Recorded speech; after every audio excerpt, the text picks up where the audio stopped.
On July 17, 2014, two major events took place. Malaysian flight MH17 was downed over eastern Ukraine, presumably by a missile, and Israel began a ground invasion of Gaza. Israel's invasion was granted an almost complete media blackout. The MH17 tragedy, however, got full coverage and was immediately propagandized. The US government and the Western media pinned the responsibility for the MH17 tragedy on Russia within minutes, long before investigators had time to even arrive on the scene, much less provide any actual conclusions. Then came an all-out information war, with lies, omissions, and disinformation coming from all sides. The geopolitical implications of this event should not be underestimated. Depending on how much mileage Washington can get out of it, the downing of MH17 could end up being extremely pivotal. Anyone who knows their history knows that media coverage of events like these often lay the psychological groundwork for war. Consider the sinking of the Lusitania in 1915, for example. So who was really responsible for the downing of flight MH17? First, let's just start by asking some obvious questions. For example, why was flight MH17 routed directly over a war zone? This was not a normal flight path. In fact, it was 300 miles off course. Normally, planes on this flight path keep significantly farther south, and the decision to allow MH17 to fly over Donetsk was ultimately the decision of the authorities in Kiev. Now, Kiev initially claimed that they were acting under the assumption that this route was safe as long as the flight stayed above 32,000 feet, which is out of range for man-pad surface-to-air missiles. But that statement was later contradicted by Ukrainian officials who said that they knew 3 days before the downing of MH17 that the separatists had the Buk missile system, which is capable of hitting aircraft at much higher altitudes. Now, to fully understand the implications of this decision, we have to look at what's been really going on in Ukraine lately. Mainstream media hasn't been talking about this very much, but for the past month and a half, the Ukraine military has been using heavy artillery and airstrikes against entire towns in East Ukraine. This shelling has been indiscriminate, with many of the munitions striking in residential areas. The civilian death toll for this bombardment was estimated at over 257 people 1 month ago, and the attacks intensified shortly after. Washington was silent. European officials were silent, and the UN was also silent. The separatists retreated from Slavyansk, regrouped, and over the past few weeks they've shot down a number of Ukrainian military aircraft, effectively stalling the advance towards Donetsk. In that context, Kiev's decision to route a civilian airliner 300 miles north of its normal flight path, putting it directly over an active war zone, a war zone where they themselves were the primary aggressor, wasn't just stupid, it was criminal. And let's remember how East Ukraine became a war zone in the first place. Did East Ukrainians invade West Ukraine or bomb them? No. The East Ukrainians held a referendum to declare their independence. They had a massive voter turnout, much higher in fact than the official elections that Washington endorsed, and the self-appointed government in Kiev responded by attempting to bomb them into submission. And again, this so-called international community just stood by and watched. And this wasn't the first time. Remember, we had the Odessa massacre, where the Ukrainian police stood by and did nothing as neo-Nazis burned over 40 anti-Kiev protesters alive. Among those killed was a pregnant woman who appeared to be strangled or beaten to death. The Ukrainian government totally covered up these crimes and blamed the tragedy on the anti-Kiev protesters. Apparently, these people burned themselves alive. But let's not stop there. Let's take this all the way back to the beginning. We have evidence that it wasn't Yanukovych that used snipers on the protesters in February. The real killers came from within the Maidan coalition. Yeah. So that he has some sort of, how to say, trust among all these Maidan people and civil society. And second, what was quite disturbing, the same Olga told that, well, all the evidence shows that people who were killed by snipers from both sides, among policemen and people from the streets, that they were the same snipers killing people from both sides. Well, that's, yeah. So that, and then she also showed me some photos. She said that as medical doctor, she can, say that it is the same handwriting, the same type of bullets, and it's really disturbing that now the new coalition, that they don't want to investigate what exactly happened, so that there is now stronger and stronger understanding that behind snipers, it was not Yanukovych, but it was somebody from the new coalition. I think they do want to investigate. I mean, I didn't pick that up. It's interesting. Gosh. Yeah. There actually was an investigation.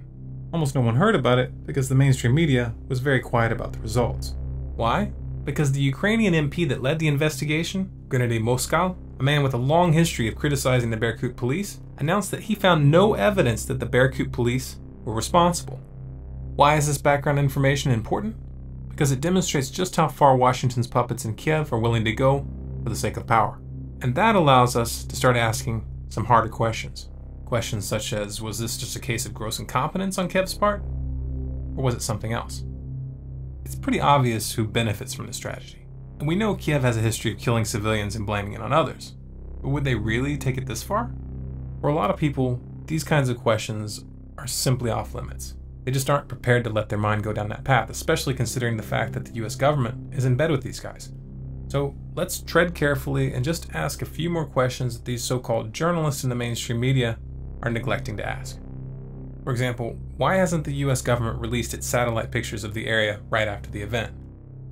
Right after Russia challenged the US government to produce the satellite imagery to back up their accusations, this is what Washington released to CNN. This isn't high-resolution satellite imagery taken right after the crash.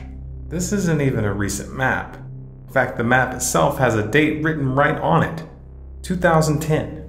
This is just an outdated screenshot from Google Maps with an amateurish drawing layered on top. And keep in mind that 5 whole days after the crash, and this is all that the US government has produced so far. Why don't they want to show us the real images? Eastern Ukraine has been watched like a hawk for months now. We've seen the US government hyping their satellite images every time there's a change of Russian troop concentrations anywhere near the border. You're telling me that now, when it really counts, the world's most sophisticated spy machine can't provide us with satellite pictures of a massive missile battery as it was positioned right after the downing of an aircraft? You're telling me they can't provide snapshots of the area following the missile battery as it was moved to its current location? You're telling me that they don't know where this missile battery is, right now? Or that they actually do have these images, but they're just refraining from spreading this juicy tidbit all over the mainstream media like they usually do as soon as they have something that helps their case? That stretches credulity. Interestingly, investigative journalist Robert Perry, who's best known for his work exposing the Iran-Contra scandal in the 1980s, writing for Newsweek and the Associated Press, has published an article stating that one of his trusted sources has informed him that, quote, US intelligence agencies do have detailed satellite images of the likely missile battery that launched the fateful missile, but the battery appears to have been under the control of Ukrainian government troops dressed in what look like Ukrainian uniforms. Does this mean that we should just take Robert Perry and his source at their word? No, of course not. But by the same token, why is the Western media taking the US government's word at face value without demanding evidence? Washington is a den of pathological liars. Their word is less than worthless. It certainly doesn't count as proof. But what about the audio evidence that the Ukrainian government uploaded in the form of a YouTube video which supposedly proves that the rebels admitted to shooting down the plane in a phone conversation? Is that recording genuine? Or did someone just splice it together? Oh right, we know it's real because the Ukrainian government told us it was real. Let's put this into context. Remember, this is the same Ukrainian government that arrested 2 Russian journalists in May after those journalists released footage of UN helicopters being used by the Ukrainian military in the assault against the East. The Ukrainian government claimed that these journalists were transporting rocket launchers, and they even videotaped the men bound and gagged next to a set of rocket launchers. The US government went along with the story, but then, after there was a major uproar and Human Rights Watch came out to condemn their arrest, the journalists were suddenly released without any comment or explanation. Why is this relevant? Because the current government in Kiev has a history of fabricating and manipulating evidence when it's politically expedient. The veracity of the audio should be determined by an independent investigation by multiple audio experts in multiple countries.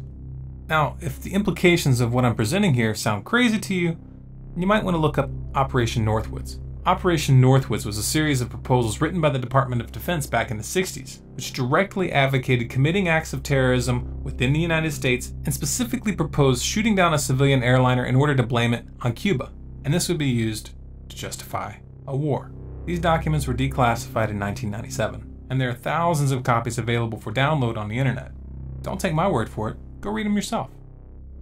Now you might be thinking, if any of this is true, why on earth would the US government go out of their way to target Russia like this? This is really extreme.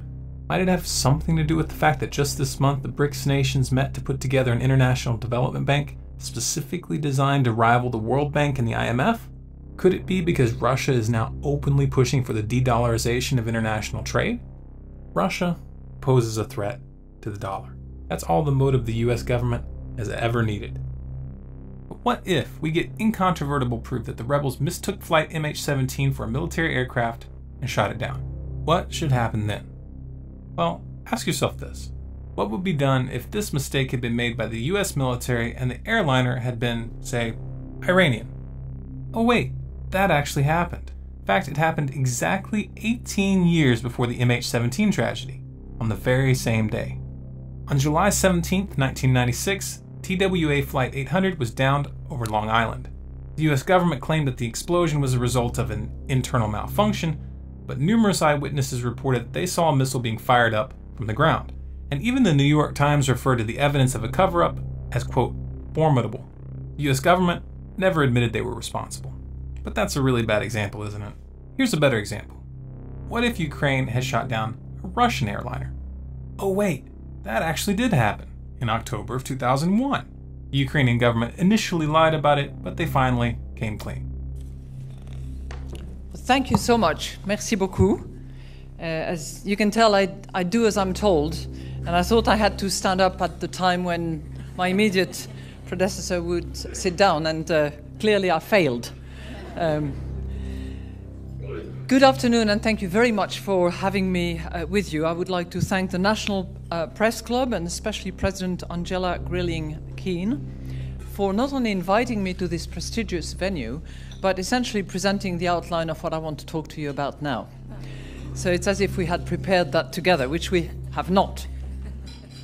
Now let me first of all, of course, begin by wishing you all a Happy New Year. I guess it's still time to do that, given that we are just exactly halfway through between our Western New Year and the Lunar New Year, which will loom in a few weeks' time. I think it's also appropriate to wish ourselves a Happy New Year, given what I would like to talk to you about, which has to do with the global economy and what we should expect for 2014. Now I'm going to test you numerology skills by asking you to think about the magic 7. Okay? Most of you will know that 7 is quite a number in all sorts of themes, religions, and I'm sure that you can compress numbers as well. So, if we think about 2014, all right, I'm just giving you 2014, you drop the 0, 14, 2 times 7. Okay, that's just by way of example, and we're going to carry on. So 2014 will be a milestone and hopefully a magic year in many respects. It will mark the 100th anniversary of the First World War back in 1914. It will mark the 70th anniversary, drop the 0, 7, of the Bretton Woods Conference that actually gave birth to the IMF. And it will be the 25th anniversary of the fall of the Berlin Wall. 25th. Okay.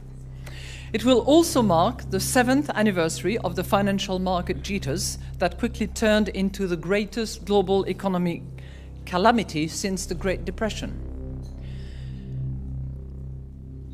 The crisis still lingers. Yet, optimism is in the air. We've left the deep freeze behind us, and the horizon looks just a bit brighter.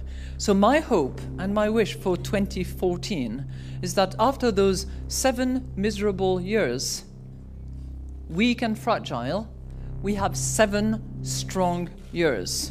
Now, I don't know whether the G7 will have anything to do with it, or whether it will be the G20. I certainly hope that the IMF will have something to do with it.